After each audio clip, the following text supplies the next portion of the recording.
Arrancamos con opiniones encontradas. Estamos por entrar a este tema que ha ocupado la atención de la comunidad internacional desde el fin de semana pasado. La verdad es que tiene a todo el mundo en vilo y el terrorismo confirma nuevamente que es uno de los protagonistas de las relaciones internacionales hoy en día. Y para discutir sobre este tema y los efectos que está teniendo la respuesta, primero de Francia y enseguida de las potencias europeas, incluso de Estados Unidos, respecto al tema, me da mucho gusto que esté aquí con nosotros en el programa Arturo Magaña Duplancher, que él es especialista en temas del Medio Oriente, en relaciones internacionales del Colegio de México. Gracias, Pepe. Muchas gracias por la invitación. Gracias a ti. Fausto. Fausto. Hola. ¿Cómo estás, Pepe? ¿Cómo estás? Como Bien, siempre. Buenas noches. Un placer. Igualmente. Fausto Pretelín, ustedes lo conocen, él es un especialista también en asuntos internacionales y además está recién desempacado, lo agarró en Europa el viernes pasado, el ataque terrorista en París.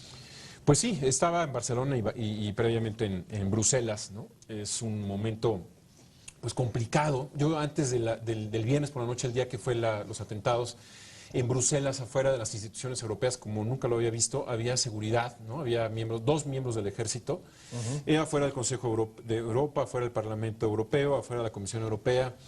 Y bueno, después de lo del viernes cambia totalmente el panorama, ¿no? Cambia Es que había habido alarmas, ¿no? Señales desde tiempo antes. La primera llamada fue lo de enero, ¿no? De Charlie Hebdo, eso fue como lo que puso los detonantes en toda Europa. Ya había habido algunas desarticulaciones de algunos intentos de ataques terroristas en París, y esto, pues bueno, fue lamentablemente lo que ha provocado, ¿no? Esta situación que va a cambiar definitivamente la geoestrategia, la geopolítica, ¿no? El ajedrez global está cambiando mucho, las alianzas, es una guerra intermediaria, si se le puede llamar de esa forma, porque no es una guerra convencional. Yo creo que ya no se le puede llamar guerra, inclusive, porque nos remontamos a la Guerra Fría, a las estrategias de los, a la Segunda Guerra de Mundial, los ejércitos, ¿no? Y el tema es totalmente distinto, ¿no? Es un tema de varias dimensiones, en donde interviene el fanatismo religioso, en donde interviene la economía árabe, en donde interviene una política de alianzas que van a tener que cambiar, ¿no? Porque de alguna forma los aliados históricos de Francia eran los chiitas, con Irán y con Siria. Viene el problema del 2001, cambia con los sunitas como cambia Estados Unidos, y ahora de alguna forma le va a dar un vuelco, como ya lo hemos visto, y algo muy impresionante es la destreza, la brillantez estratégica del presidente ruso Vladimir Putin, que de alguna manera le da un golpe muy fuerte a la OTAN, se alía con Francia, le da un golpe muy fuerte también a Estados Unidos, porque Putin nuevamente está en el primer círculo, en la primera línea de la solución de los problemas globales. Después de haber sido casi un paria después de lo que de Sí. Crimea. Ahora, déjame, ya puso Fausto casi todas las piezas sobre la mesa, Arturo, pero déjame empezar con una y es, ahora sí que empezar por el principio, la respuesta de Francia a los ataques del lunes pasado. Tienes un paquete de medidas legislativas sin precedentes, posiblemente desde la Segunda Guerra Mundial, o quizá más, al mismo tiempo que una ofensiva militar aliada en efecto con Rusia para seguir con los bombardeos en Siria. Sí. Y ahí la pregunta es, ¿hasta dónde esta respuesta, una, puede ser eficaz, y dos, hasta dónde recortar libertades está haciendo, digamos, o está erosionando o puede erosionar a la democracia y conseguir un poco los objetivos del terrorismo, que es debilitar las instituciones representativas? Sí, claro, el riesgo es permanente de que se violen derechos humanos con la declaración de estado de emergencia y con esta aprobación de medidas legislativas. El riesgo es también que esta acción militar no sea lo contundente que podría, digamos, que podría necesitarse en la visión de algunos de los más radicales que arguyen que efectivamente lo que se necesita es una solución militar. El riesgo es que sea una solución militar que en efecto no esté acompañada de otras medidas igualmente importantes.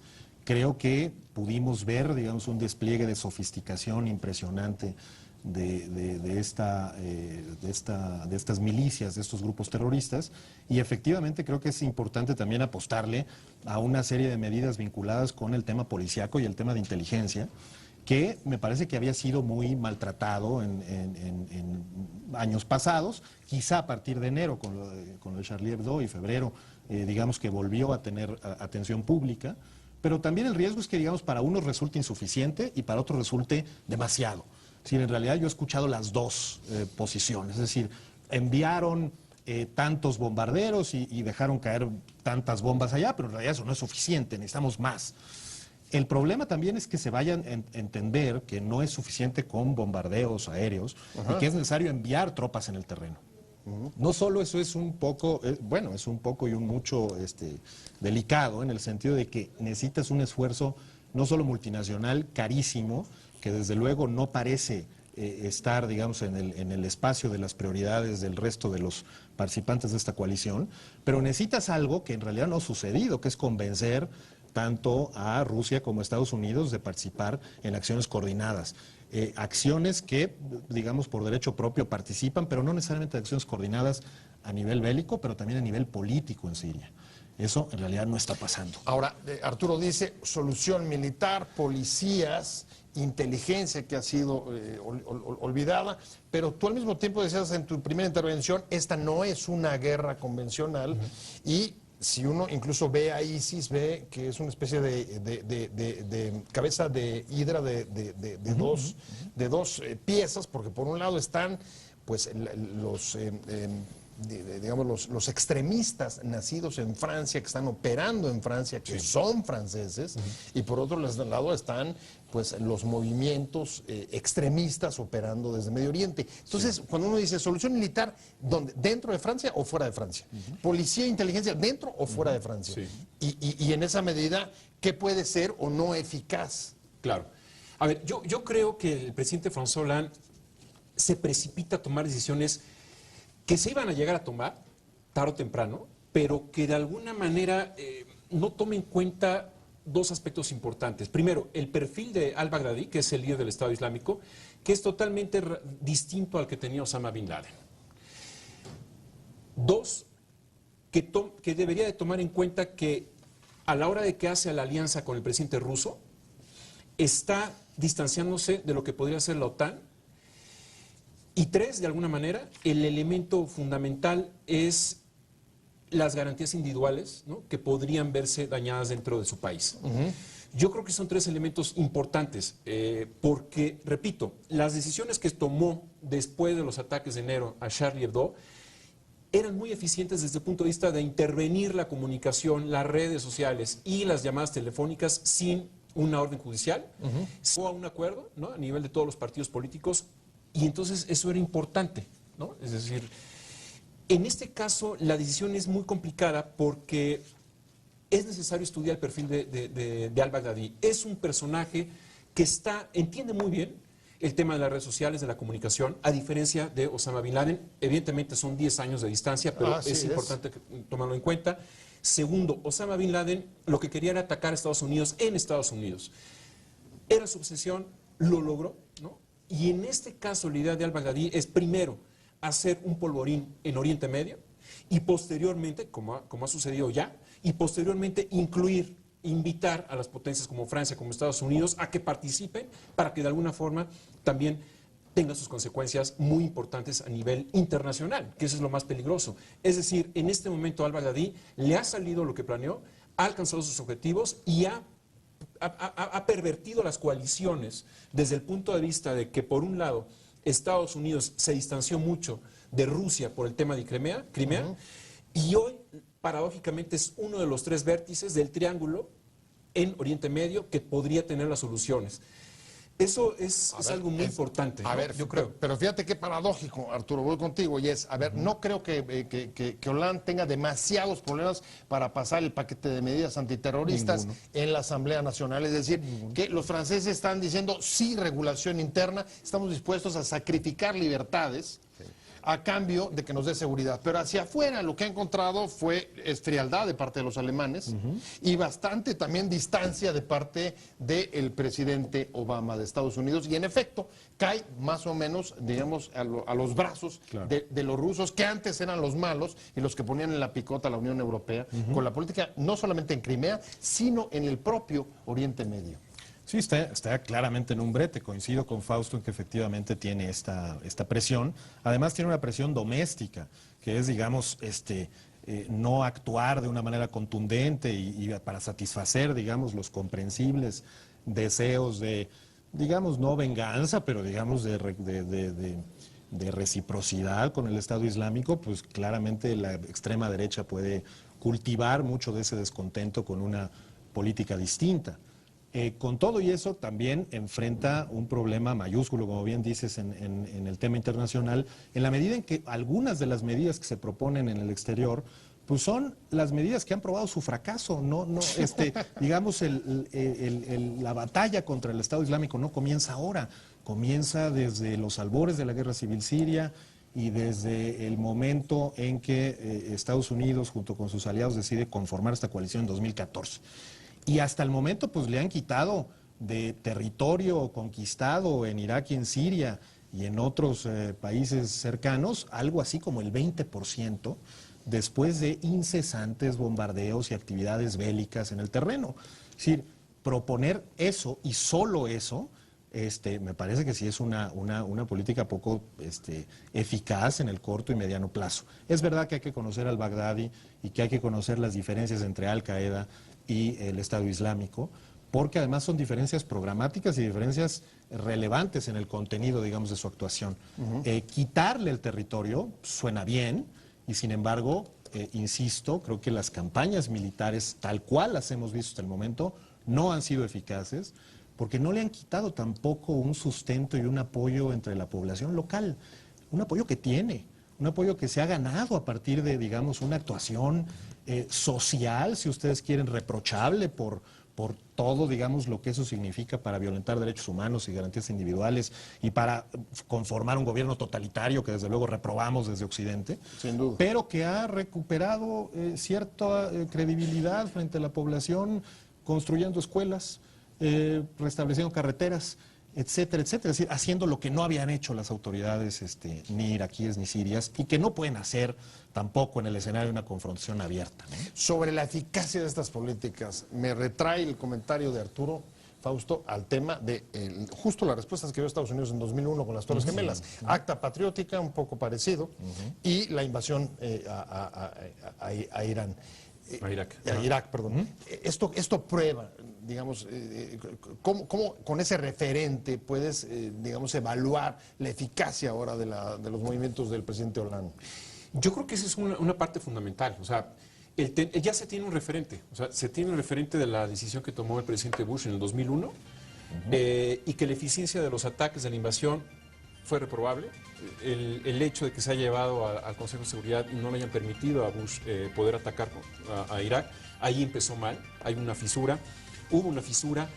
Y repito, yo creo que el tema fundamental del presidente Hollande es, primero, tiene que contener al Frente Nacional, a la derecha radical, que es lo que ya se lo había dicho desde hace mucho tiempo. Es decir, es eurófoba, es totalmente xenófoba, es totalmente antiárabe, pero con más de 6 millones de musulmanes dentro de Francia, ¿no? Entonces, primero, yo creo que las acciones del presidente Obama responden inmediatamente a eso, es decir, no quiere que le gane la agenda doméstica Marine Le Pen, y eso lo va a conseguir. Ahora, el segundo punto, ahí empieza un poco tu cuestionamiento, es decir, ¿hasta dónde puedes tirar la liga y poder hacer una réplica de lo que fue el Acta Patriota, que fue un auténtico fracaso? Son las principales diferencias que ves entre Al-Qaeda y el Estado Islámico. Sí, creo que la tentación es pensar que el yihadismo islámico es una entidad homogénea y que digamos que agrupa a todas estas facciones, a todas estas milicias bajo una denominación común. Eso es parcialmente cierto, en la medida en que si bien el Estado Islámico proviene de Al-Qaeda y tuvo ahí, digamos, su formación, al-Baghdadi fue parte de estas milicias de Al-Qaeda, en realidad hay una diferencia generacional, hay una diferencia programática, hay una diferencia táctica que creo que es importante enfatizar. Sí, la diferencia generacional es muy básica, es decir, Al-Qaeda surge en las intervenciones soviéticas en Afganistán y americanas en Afganistán, por tanto son combatientes de los 70s, de los 80s, de los 90, y generacionalmente estamos hablando hoy, digamos, de las milicias que se movilizan a partir de la guerra civil siria y la intervención americana en Irak, por tanto son mucho más recientes. esto y de no es todos los una... movimientos y de todos los la movimientos. primavera árabe en norte de África. Esto no es una cosa menor, porque entre otras cosas, como bien dice Fausto, Twitter es una herramienta que les resulta muy útil al Estado Islámico y no necesariamente le resultaba útil a Al Qaeda, aún con sus propias derivaciones, como el Facebook y estas innovaciones, ¿no? Esto nos lleva también a una diferencia fundamental en términos programáticos. Yo creo que Bin Laden en realidad nunca pensó que vería con sus propios ojos el establecimiento de un califato islámico. Es decir, yo creo que su idea era estar en un estadio previo a eso y tratar de generar ciertas condiciones que después llevaran a aquello, en una situación mucho más incremental. Y lo que está pasando ahora es que realmente el Estado Islámico lo que necesita y lo que, digamos, proclama es la necesidad de conformar este califato universal, a partir del cual lanzar estos ataques o más bien estas políticas de dominación en tres círculos. Primero el círculo cercano, Irak, Siria, Jordania, etcétera. Luego un círculo un poco más amplio, el Magreb, África, etcétera. Y finalmente un círculo ya universal, si se quiere. Sin esa posibilidad de mantener un territorio bajo su soberanía, me parece que pierde muchísimo su identidad del Estado Islámico. Ese es su propósito fundamental, inicial, primario, mantener, digamos, esas posesiones territoriales. Ya en un tercer término es efectivamente ir al califato universal y atacar a Estados Unidos y atacar a Francia y a los aliados de la coalición en su contra. Pero además me parece que también este tema del wahabismo, es decir, de esta lectura que intenta llevar el Islam a las enseñanzas del profeta y al siglo VII mismo, cuando se da esta disrupción entre el Islam, entre sunitas y chiitas, también le da una característica especial que lo hace, digamos, el más extremista dentro de los extremistas violentos y el más medieval. Es decir, no en balde Peter Bergen, el primer entrevistador de Bin Laden, llamó su libro Al Qaeda Incorporated, ¿no? Es decir, se llevaba mejor Al Qaeda con la modernidad, la entendía mejor, por lo menos, es decir, se sentía cómodo, digamos, con un montón de temas. Paradójicamente, con el tema tecnológico, que Estado Islámico sí tiene que entrarle, ¿no? Pero en términos generales, es decir, con la idea de, digamos, fumar como una indicación de la modernidad. Y realmente el caso de al-Baghdadi y de estas milicias es realmente tratar de plantear el siglo VII y de ahí, digamos, destruir antigüedades que recuerdan a un momento posterior, etcétera. Dice Arturo, por lo pronto mantener las posesiones de lo que los territorios que hoy tiene, y bueno, ya en su caso el califato universal, etcétera.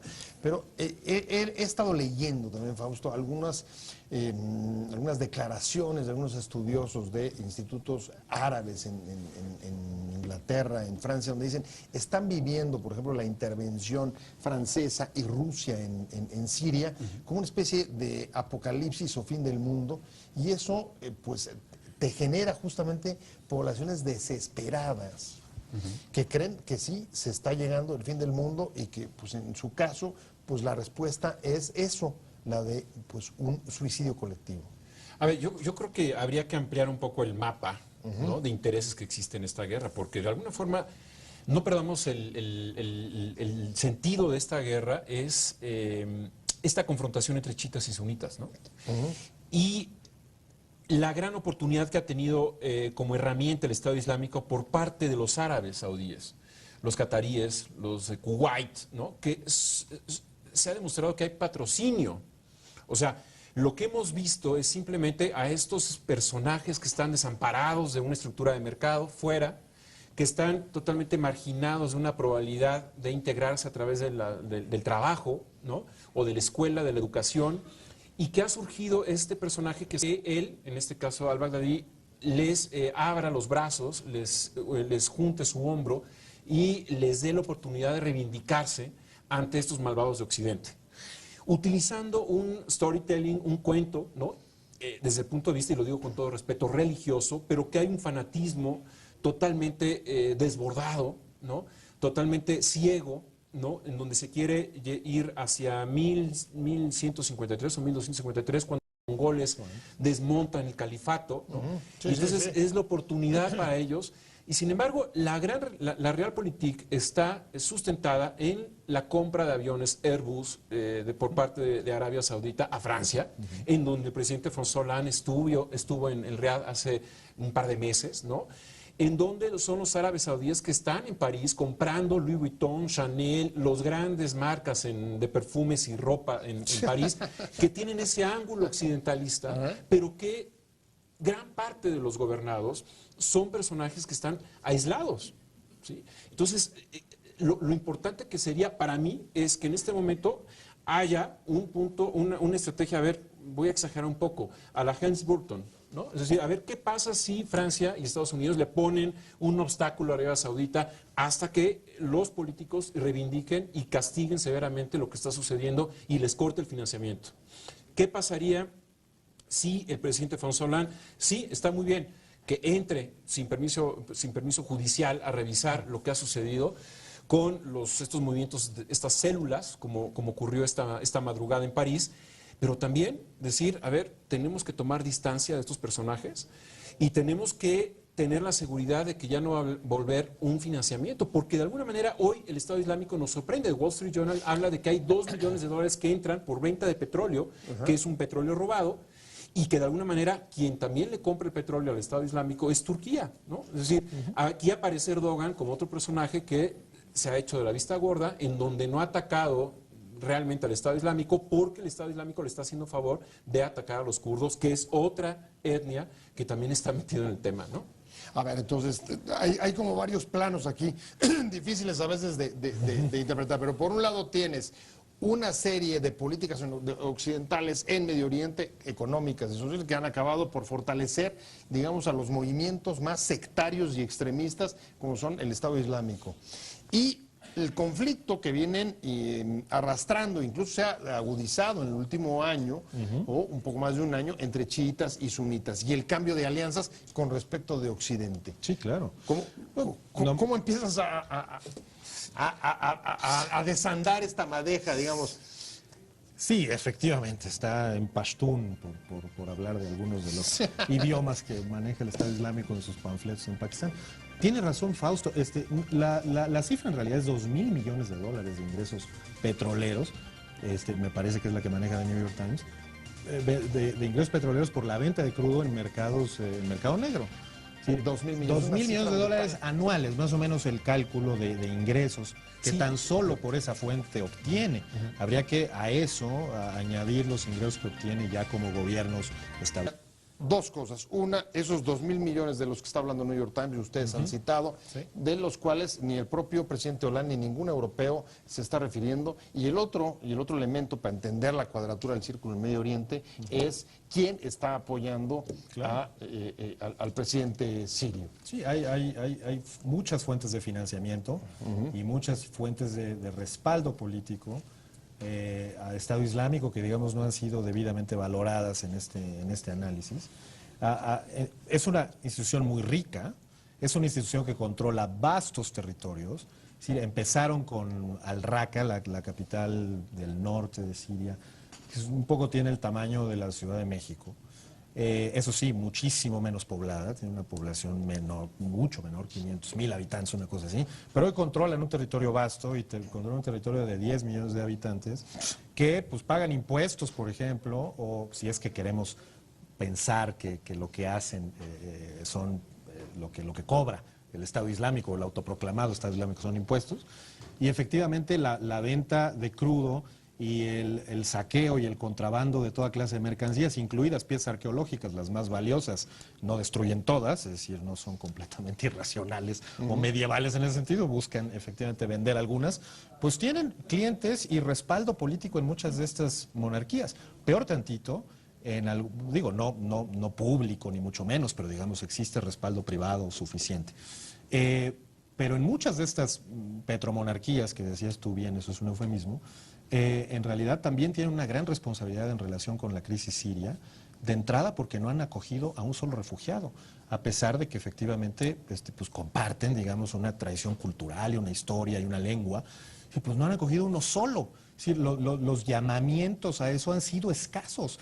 Ya me gustaría ver al presidente Hollande y al resto de la coalición exigiendo, entre otras cosas, que hicieran más o menos lo que ha venido haciendo el resto del mundo árabe, Jordania fundamentalmente, con el tema refugiados, que es verdaderamente una crisis espantosa. Una crisis que tú, imagino que la acabas de ver en Europa, pues se va a profundizar. Sí. O sea, si lo que viene, como dice Hollande, esa es la última parte de su respuesta, pedir que haya un reforzamiento de las fronteras exteriores respecto de los refugiados, no sé cuáles son los escenarios de crisis humanitaria después de lo que hemos visto. Yo creo que vuelve a lo mismo, ¿no? O sea, no hay que despreciar lo que está haciendo Al-Baghdadi. Es un perverso, un personaje perverso, pero tiene un timing impresionante. O sea, coloca el viernes pasado, ¿no?, estos ataques terroristas justo cuando hay una crisis dentro de la Unión Europea, porque los llamados de recibir a los refugiados sirios son como llamados de misa. Hay muchos países como Hungría, como Polonia, que no quieren saber absolutamente nada, que están levantando cercas, que no quieren saber nada del Tratado de Schengen, que de alguna manera dicen, no, ya basta. Y de alguna manera también este suceso le da un portazo directamente a Angela Merkel, que de alguna manera había mostrado su ángulo más benévolo, más atractivo, más entusiasta, y que con estas decisiones se puede venir abajo no solamente lo que ha tomado como decisión Angela Merkel, sino Schengen, que es el alma de la Unión Europea. Es la libre circulación, es la cohabitación, es la aceptación del otro. Bueno, hoy en la picota, ¿no? Schengen, ¿qué es hoy Schengen? No, Schengen está totalmente en duda. Es un gran examen para la Unión Europea. Ha pasado algunas veces estos exámenes, ha reprobado en otras ocasiones, hay retrocesos, hay evolución, pero sin lugar a dudas este es un momento muy crítico para la vida de la Unión Europea. Claramente, yo creo que por eso digo que es un problema multifactorial, es una guerra, no necesariamente una guerra convencional, sino es un problema que se ha atomizado, que se ha de alguna forma ramificado, ¿no?, en donde las soluciones son cada vez más complejas, pero repito, yo creo que lo primero que tiene que hacer François Hollande es dejar los eufemismos a un lado. No son petromonarquías, son petrodictaduras, son países que tienen enormes inversiones en Europa, que no reciben los europeos, los políticos, con facilidad, no toman la decisión de decir ya basta, ¿no? Es decir, reclamar políticamente es muy grave. El presidente Obama fue hace algunos meses cuando murió el rey árabe saudí allá. Es decir, las relaciones diplomáticas son tan intensas porque la economía está dominando en esa región. Pero lamentablemente quienes están pagando en este momento son los 129 personas que murieron el viernes pasado, sus familias. ¿Y ellos qué les van a responder? Y ¿no? El tiempo se nos va y yo no sé si coincidan, pero lo que vemos es una Europa entrampada. Sí, quizá totalmente. Esa es una de las conclusiones. En este momento no se ve salida fácil ni cuál puede ser una respuesta eficaz. Y sí se ve que está en riesgo no solamente las instituciones europeas, sino pues algunos quizá valores de las propias democracias occidentales, ¿no? La tolerancia, ¿no? El respeto a la diferencia. Queda ahí la diplomacia, ¿no? Como la última carta, que es la que tienen que jugar, pero yo creo que ya es momento de desenmascarar al Estado Islámico desde la raíz hasta lo que conocemos. Pues ya se nos fue el tiempo. Muchas gracias, muy rica charla, muy buen debate. Muchas gracias, Arturo Magaña Duplancher. Muchas gracias, Fausto Petelín. Gusto. Pero sobre todo, gracias a usted por haber estado con nosotros en Opiniones Encontradas. Nos vemos, nos escuchamos mañana aquí, 7 de la tarde.